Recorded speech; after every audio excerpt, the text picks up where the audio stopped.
This is an ABP Life podcast. सबसे पहले तो मैं अपने सभी दर्शकों को विश करूंगी एक बहुत ही हैप्पी दिवाली। एंड आज दिवाली के इस स्पेशल एपिसोड में हमारे साथ हैं मधु मोहिनी जी और ladies first by ABP live podcast. ये एक ऐसा पॉडकास्ट है जिसमें हम कुछ ऐसी महिलाओं से बात करते हैं जिन्होंने अपनी लाइफ में अपने ड्रीम्स पूरे करे हैं, कोई और अपना पैशन फॉलो करा है और अपने लिए सोसाइटी में एक बहुत ही उम्दा जगह बनाई है। और ऐसे ही पोइट हैं आज हमारे साथ मधु जी। तो पहले तो मधु जी आपका स्वागत है बहुत बहुत। थैंक यू बहुत बहुत आभार निहारिका। मेरा आज मतलब मन इतना खुश है कि दिवाली पर सब इतने सुंदर सुंदर एकदम सज धज के बैठे हुए हैं और एकदम वाइब भी दिवाली वाली आ रही है। तो मधु जी पहले तो आपको बहुत बहुत हैप्पी दिवाली, अच्छे से अपनी दिवाली मनाइएगा। एबीपी न्यूज को और सारे सुनने वाले दर्शकों को सबको मेरी तरफ से दिवाली की खूब खूब खूब खुशबरी ज्योतिर्मय शुभकामनाएं, मंगल कामनाएं जी। तो मधु जी बताइए कैसी हैं आप? मैं बहुत शानदार हूँ और एबीपी न्यूज में जैसे मैंने एंटर किया तो तुम्हारी बिल्डिंग और तुम सबको देख के जो है मेरी दिवाली और अच्छी होने वाली है। आज से शुरुआत हो गई दिवाली तो अभी कल से शुरू होगी, कल से धनतेरस है, लेकिन तुमने आज शुरू करवा दी तो शुरू हो गया। क्या बात है। तो मुझे बताइए मधु जी, आप टीचर हुआ करती थी, आपने एज ए प्रोफेशन आपने टीचर बनने का सोचा। एंड पोइट्री क्या उससे पहले से ही थी आपके अंदर या उसके दौरान आई, बाद में आई, कैसे हुआ ऐसा? हाँ निहारिका, ऐसा था कि मैं 12th क्लास में थी जी, तो मेरा बड़ा मन होता था कविता लिखूं। कविता हमारे एक मामा जी आया करते थे घर में, काका के कहे काका की पुस्तकें मेरे पिताजी लाते थे और मन होता था कविता लिखूं। काफी कोशिश की 12th में, लेकिन वो तो कविता का समय होता है, लोग जब उस समय इमेजिनरी लाइफ में होते हैं, लेकिन कविता कभी नहीं हो नहीं पाई। लेकिन मैं जॉब करती थी जिस टाइम, और मैं बच्चों को डांस सिखा रही थी। डांस मेरा अंदर है। अच्छा, डांस मेरे रग में। इतने ब्यूटीफुल आर्टिस्ट ही हैं फिर तो आप। हाँ। डांस भी, पोइट्री भी, सब कुछ। तो सिखाते सिखाते मुझे एक सरस्वती वंदना पे डांस सिखा रही थी बच्चों को, तो मुझे लगा कि ये वंदना थोड़ी सी बड़ी हो जाए। कोशिश करती हूँ। आश्चर्य होगा, जो सबसे खराब जगह नेगेटिव जिसको कहते हैं, पॉटी में गई हुई थी मैं और वहां बैठे बैठे कविता की पंक्तियां आई। मन हो निर्मल चित्त स्थिर, मन हो निर्मल चित्त स्थिर, प्रकृति निश्चल ही रहे, साधना में लीन निष्दिन अर्चना तेरी करे, तार भव सागर से अब मां भक्त का उद्धार कर, शुभ्र बसना शारदे मां ताप हर उपकार कर। ये पंक्तियां बनी तो मुझे लगा ये तो फिर उसके बाद ये पूरी सरस्वती वंदना बन गई। और उसके बाद लगा कि सरस्वती ने मुझ पर कृपा करनी शुरू कर दी है और मैं तब से कुछ ना कुछ लिखना मेरा शुरू हो गया। बिल्कुल। तो और ऐसा क्यों बुरा? वो कहते हैं ना, सोच शौचालय में ही आती है, तो आपकी कविता शौचालय में आ गई। ये कमाल की बात है। वो सब एकांत मिलता है ना, शांत मिलता है, चिंतन मनन सब कुछ अच्छी से अच्छी बातें। और सच में बताऊं, मैं जो राष्ट्रपति भवन में निहारिका कविता पढ़ी है तो मैं आश्चर्य होगा, सबसे पहली वो कविता वो भी वहीं पर निकली है और उसको आने के बाद सुनाने के बाद सुनाते सुनाते मैं लिटरली बहुत रोई थी। ऐसा क्यों? वो कविता समाज का दर्द है, भारत का दर्द है। तो और भारत मेरे एक एक कण कण में, एक एक डीएनए में, एक एक सेल में रहता है निहारिका। तो वो सुनाते सुनाते मैं रोई थी। मुझे लगता है सब लोग खुश रहें, सबको खाना मिले, कपड़े मिले, पहनने को मिले, जॉब मिले, सब कुछ मिले। ये कहीं ना कहीं एक मेरा भीतर का दर्द है। और कवि या कवित्री का कोई दर्द अपना नहीं होता, सब समाज का होता। तो जैसा कि आपने कहा मधु जी कि आपने राष्ट्रपति भवन में ये कविता सुनाई थी, तो कविता पे भी आएंगे क्योंकि इतनी स्पेशल कविता है। पर पहले ये बताइए, जब आपको वो मौका मिला राष्ट्रपति भवन में जाके अपनी कविता को सुनाने का, वो कैसी फीलिंग थी? राष्ट्रपति भवन में तो अचानक ही दिल्ली जब आई तो मेरे पास उस टाइम नंबर था प्रोफेसर अशोक चकंदर जी, जो पद्मश्री है ना जी, तो उनको मैं बिना देखे काव्य गुरु मान चुकी थी। अच्छा। तो मेरी प्रिंसिपल ने कहा चलते। मैंने जैसे नंबर लगाया उनका तो उन्होंने फोन उठाया, लकीली तो उन्होंने मेरा इंटरव्यू फोन पे लेना शुरू कर दिया, ये देखने के लिए कि मैं ओरिजिनल कवित्री हूँ कि नहीं हूँ। अच्छा। ऐसा भी समाज में चल रहा है। तो उन्होंने फटाफट मेरे से 2-4 सरस्वती वंदना ये सब सुना। तो ये 4 अप्रैल 1996 की बात है निहारिका। तो उन्होंने कहा कि क्या आप 8 अप्रैल तक रुक सकती हैं? तो मैंने कहा बताइए। तो उन्होंने कहा राष्ट्रपति भवन में कवि सम्मेलन है और आपको उसमें सरस्वती वंदना पढ़नी है। देखो सरस्वती वंदना से शुरू हुई थी और राष्ट्रपति भवन ने ही आपको राष्ट्रपति भवन। तो मैंने सरस्वती वंदना पढ़ी और वो मोमेंट, वो बात, वो क्षण, वो अवसर मेरे जीवन में एक बार ही आया है, लेकिन वो अपना एक बार ही मेरे लिए जीवन का एक बहुत बड़ा एसेट है। बिल्कुल, बिल्कुल, बहुत बड़ी बात है ना, बहुत ज्यादा बड़ी बात है, बहुत अच्छी बात है, बहुत बड़ी बात है।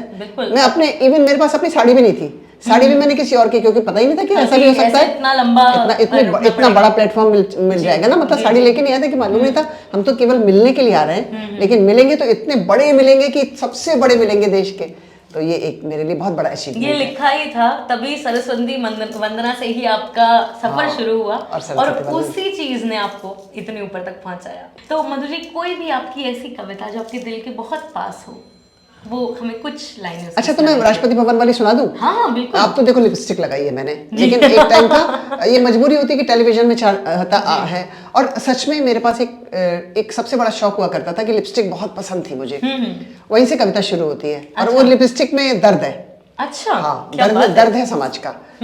निहारिका, एक वक्त था कि होठों की लाली का बेहद शौक था, एक वक्त था कि होठों की लाली का बेहद शौक था, लिपस्टिक के अभाव में बदसूरती का खौफ था। अच्छा। साड़ी के शेड से लिपस्टिक का शेड मिलाते थे, साड़ी के शेड से लिपस्टिक का शेड मिलाते थे, हरे नीले पीले रंगों की साड़ी में कंट्रास्ट लगाते थे।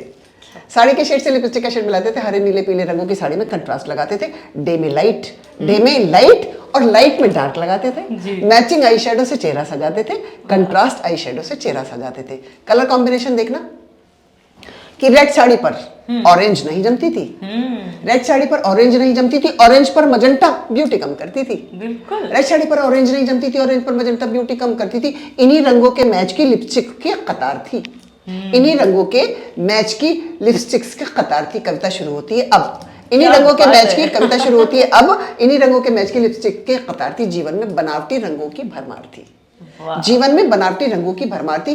कलम ने जीवन को एक नया मोड़ दिया, होठों की लाली को दुखियों की बेहाली से जोड़ दिया। धिक्कारते हुए कहा कि रंगना है तो सबको एक रंग में रंगो, रंगना है, अगर रंगना है तो सबको एक रंग में रंगो। तुम्हारे होठों की लाली से क्या उनके जीवन में खुशहाली आएगी जो लाल होने से पहले ही पीले पड़ गए हैं? भूख गरीबी और बेकारी से, भूख गरीबी और बेकारी से जिनके जीवन के तमाम वसंत पतझड़ में बदल गए हैं। अरे रंगना है तो उन चेहरों को रंगो जो बदरंग हो गए हैं, जिनके जीवन के विविध रंग स्याह में बदल गए हैं। यदि नहीं है ऐसी लिपस्टिक तो लाल स्याही से लिखो एक संदेश राष्ट्र के उन कर्णधारों के नाम जो सबको एक ही रंग में रंगता हो, जहां कंट्रास्ट ना हो, मैच हो, समता हो, तभी देश में खुशहाली होगी। सभी के होठों पर वास्तविक लाली होगी, सभी के होठों पर वास्तविक लाली होगी। मैं यही देखना चाहती हूँ। इसी लाली के साथ मैं आपको बहुत बहुत प्यार करती हूँ। बहुत अच्छा, क्या आपके चेहरे पे भी एक गजब की लाली है निहारिका। वो लाली आपकी कविता की वजह से है। मतलब किस चीज को आपने कहाँ से कहाँ कनेक्ट कर दिया मधु जी, बहुत ही बढ़िया। सरस्वती की कृपा और कुछ नहीं, आपकी मेहनत भी है। तो मधु जी ये बताइए, अभी तक का इतने जैसे आपने कहा 3 दशक आपने काम किया है और अभी भी पोइट्री में बहुत काम करना है आपको, अभी तक की आपकी पोइट्री की जर्नी कैसी रही है? पोइट्री की जर्नी बहुत अच्छी रही है, और मतलब यूं ऐसे मंच पर मैंने बड़े बड़े सबको सुना है कि लोगों को हूट भी किया जाता है, हूट होते कभी, बिल्कुल। लेकिन मुझ पे टचवुड निहारिका आज तक ऐसा नहीं हुआ। मुझ पर सरस्वती की ऐसी कृपा हुई कि जब से मैंने काव्य पाठ शुरू किया मुझे केवल केवल केवल मान सम्मान प्यार इसने बहुत बहुत बहुत मिला है, अकल्प नहीं। जैसे मैं यहाँ आई हूँ तो मुझे फील हो रहा है कि तुम लोग भी कर रहे हो मुझे बहुत ज़्यादा, तो ये कुछ मेरे साथ ऐसा है। तो वो यात्रा बहुत अच्छी रही है। मैंने पूरे भारत में बहुत सारी जगह बची हुई है, खूब देशों की खूब सारे विदेशों की यात्राएं करी हैं, और राष्ट्रपति भवन में कविता पढ़ी, उनसे सम्मान मिला। और जो तत्कालीन प्रधानमंत्री थे अटल बिहारी वाजपेयी की बर्थडे में हमने काव्य पाठ किया, कवि सम्मेलन हुआ, उनसे सम्मान मिला। और शामे बच्चन में अमिताभ बच्चन जी जो एक आता ना मधुशाला गाते हैं, उसमें मात्र एक कवित्री है 2005 में, तो उसमें मुझे काव्य पाठ का मौका मिला। जैसे तुम खुश हो रही हो ना, अमिताभ बच्चन जी की भी तालियां मुझे खूब मिली। अरे क्या बात है, मेरा खुश होना तो कुछ है नहीं अमिताभ बच्चन जी। मधुशाला जब भी सुनोगे उसमें स्टेज पे बैठा है जो एक प्राणी महिला, वो मैं, this is me. Amitabh Bachchan ji के आगे बैठकर अपनी खुद की पोएट्री, उनकी तालियां आई हैं सारे। जया जी भी थी, अभिषेक बच्चन भी थे, वो शामिल पूरा बच्चन परिवार, और बहुत बड़ा कार्यक्रम था वो, सहारा ने करा था उसको लखनऊ में, बहुत बड़ा कार्यक्रम है वो। अभी तो एक्सपीरियंस कैसा था उसका? अमिताभ बच्चन जी, मेरा एक बहुत आश्चर्यजनक बात बताऊं मैं तुम्हें। मैं सफर में थी तो अशोक चक्रधर जी के साथ मैं शताब्दी में थी, तो वो ऐसे कुछ दिखाने लगे एक मैगजीन को, और वो कहने लगे कि देखो इसमें मेरी कविता छपी है। अचानक मुझे अमिताभ बच्चन जी दिखे। ये 1 अक्टूबर 2005 की बात है निहारिका। अच्छा। हाँ, कमाल की बात बता रही हूँ मैं तुम्हें, बहुत ही आश्चर्यजनक बात है मेरे जीवन की। ये भी दूसरी, एक तो वो बताई मैंने तुम्हें, तो मैंने कहा कि मेरी बड़ी इच्छा है, अमिताभ बच्चन जी जैसे दिखे, मैंने कहा मेरी बड़ी इच्छा है कि मैं कविता पढ़ूं और ये सामने बैठे हूँ। वाह, एक हफ्ते बाद अशोक चक्रधर जी का फोन आया कि 27 नवंबर को उनके पिताजी का जन्मदिन होगा, अमिताभ बच्चन जी के, हरिवंश राय बच्चन जी का, और इस पर एक विराट कवि सम्मेलन होगा जिसमें अमिताभ बच्चन जी सपरिवार होंगे और आपको काव्य पाठ करना है। कितनी बड़ी बात है कि आपने एक इच्छा रखी। तो मैं ये बोलती हूँ कि अगर आपके भीतर भावनाएं सच्ची हैं, अच्छी हैं, आप समाज के लिए कुछ करना चाहते हैं, आपके भाव अच्छे हैं, तो यूनिवर्स आपके लिए अरेंज करता है। ये मेरे जीवन में एक बार नहीं, कई बार मैं इसका अनुभव कर चुकी हूँ, बहुत बहुत बहुत बार। और अभी तो मैंने फिर से बताया, मुझे लगता है कि अभी मुझे बहुत काम करना है, बस ईश्वर मुझे शक्ति देता रहे, मेरी वाणी में, मेरे स्वर में, मेरे कंठ में मैं मधुर मधुर गाती रहूं, बोलती रहूं, सुनती रहूं, सुनाती रहूं, और अच्छा अच्छा आप मुझे बुलाती रहो और मैं आती रहूं। बिल्कुल, जैसे शाहरुख खान जी ने भी कहा है अपनी मूवी ओम शांति ओम में कि कभी किसी चीज को दिल से चाहो तो पूरी कायनात उससे मिलाने में जुट जाती है। बस ऐसा ही कुछ मेरे ख्याल से लग रहा है ये अमिताभ बच्चन जी वाले एपिसोड में आपके साथ भी हुआ है ना। हाँ, आप कभी भी देख सकते हो उसको जाके। 2005 का है, मधुशाला, श्यामे बच्चन। क्या बात है, हरिवंश राय जी के ऑनर। हाँ, हरिवंश राय जी की स्मृति में होता था कवि सम्मेलन, उसमें मैं भी हूँ और ऑर्गेनाइज किया था पद्मश्री अशोक चक्रधर जी, वो मेरे काव्य गुरु हैं जी, जैसे आपने बताया पहले भी। तो कवि सम्मेलनों की बात हो तो एक बहुत ही फेमस, मेरे ख्याल से आजकल की जनरेशन को कवि सम्मेलन के बारे में पता चला शैलेश लोढ़ा जी की वजह से। सब टीवी पर जहाँ पर उनका शो आया करता था, तो वाह क्या बात है। तो आप भी उस शो पर गए, आप उनसे मिली, आपने अपनी कविता सुनाई, वो एक्सपीरियंस कैसा था? मैं उनसे अब से नहीं, लगभग 15 साल से मिली हुई हूँ, क्योंकि वो पहले बहुत खूब करते थे, उसमें भी गई हूँ।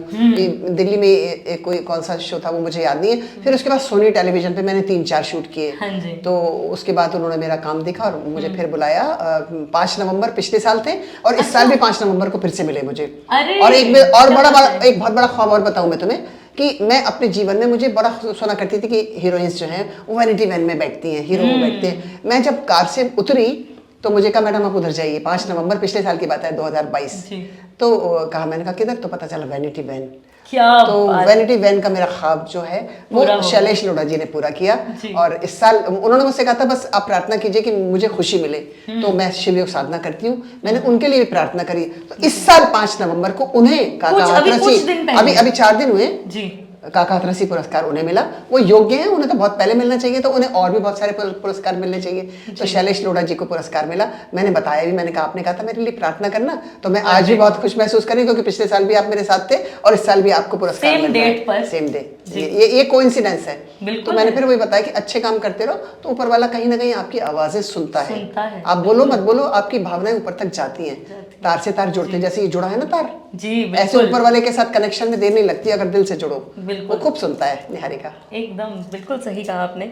और इसी बारे में आगे बात करें तो कोई भी एक कविता जो आपने वाह क्या बात है फिर गाई हो, या कोई भी शैलेश लोढ़ा जी के साथ आपने करा हो, वो सुना दीजिए। मेरा एक गीत है जो मेरा सिग्नेचर गीत कहलाता है, तो 2.5 आकर प्यार पर मैंने लिखा है। तो वो तो काफी लंबा चलता है, लेकिन मैं केवल गीत और गीत सुना देती हूँ उसका ना।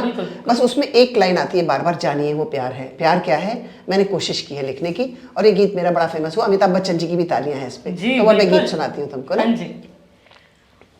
कि रूप को सिंगार दे तो जानिए वो प्यार है, रूप को सिंगार दे तो जानिए वो प्यार है, रंग को निखार दे तो जानिए वो प्यार है, रंग को निखार दे तो जानिए वो प्यार है, जीने की जो चाह दे तो जानिए वो प्यार है, जिंदगी को राह दे तो जानिए वो प्यार है, सर्द में पिघल गया तो जानिए वो प्यार है, सर्द में पिघल गया तो जानिए वो प्यार है, दर्द को निगल गया तो जानिए वो प्यार है, दर्द को निगल गया तो जानिए वो प्यार है, डूबते को तार दे तो जानिए वो प्यार है, रूप को सिंगार दे तो जानिए वो प्यार है, गीत को जो भाव दे तो जानिए वो प्यार है, मन में नया चाव दे तो जानिए वो प्यार है, देखते ही उर खिले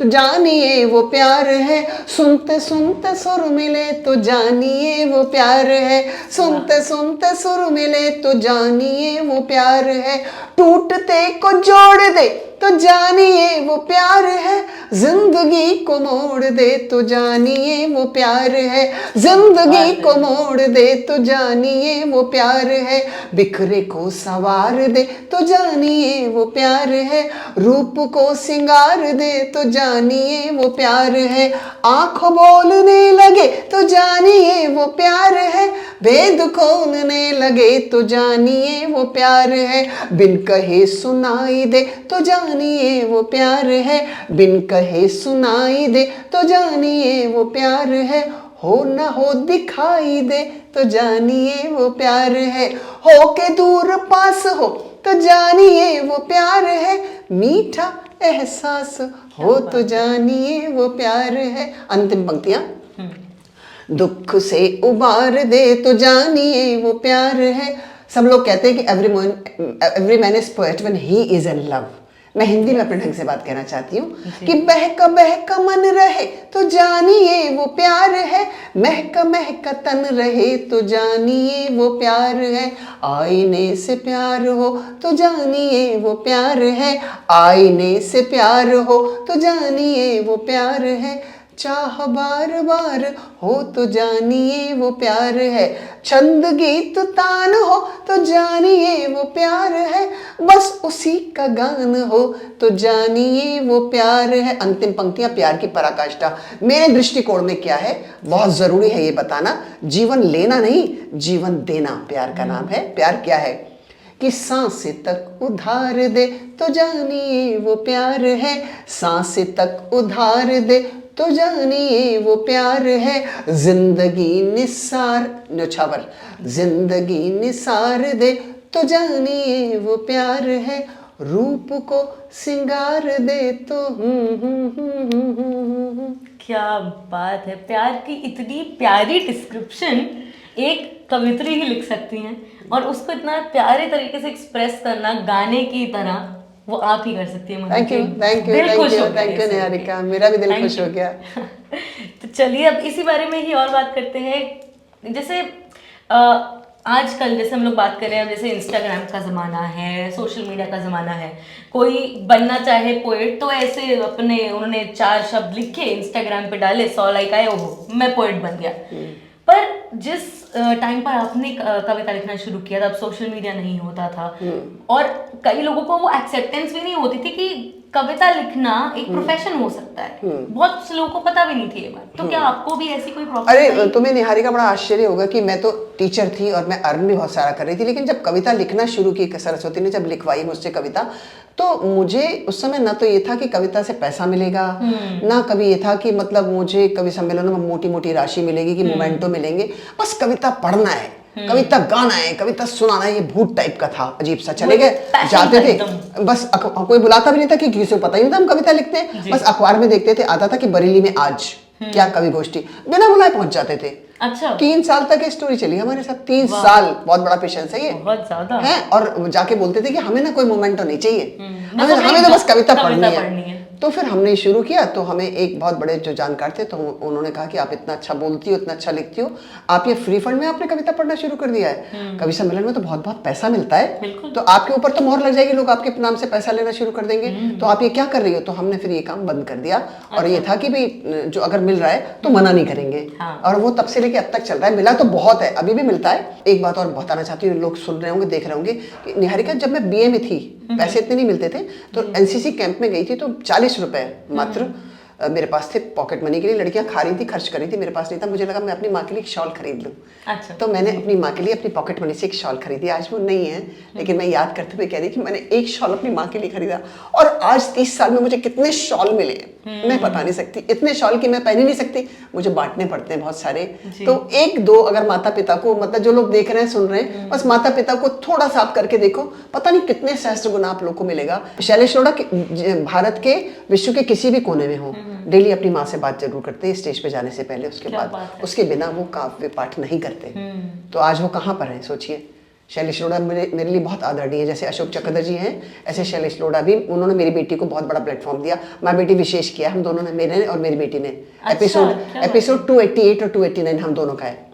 उसमें जो है ना, miss world, miss India second runner Manya, और उसकी मम्मी को बुलाया था, माँ बेटी वो दोनों थी। और हम दोनों माँ बेटी थे, एक और माँ बेटी थी। तो बहुत अच्छा वो एपिसोड है, रिकॉर्डेड है वो तो। हाँ, उसको लगभग 1 मिलियन के लोग देख चुके हैं, बेटी बेटी वाले एपिसोड को। तो बढ़िया है। मैं अपनी बेटी को भी वही देना चाहती हूँ और वो कर भी रही है।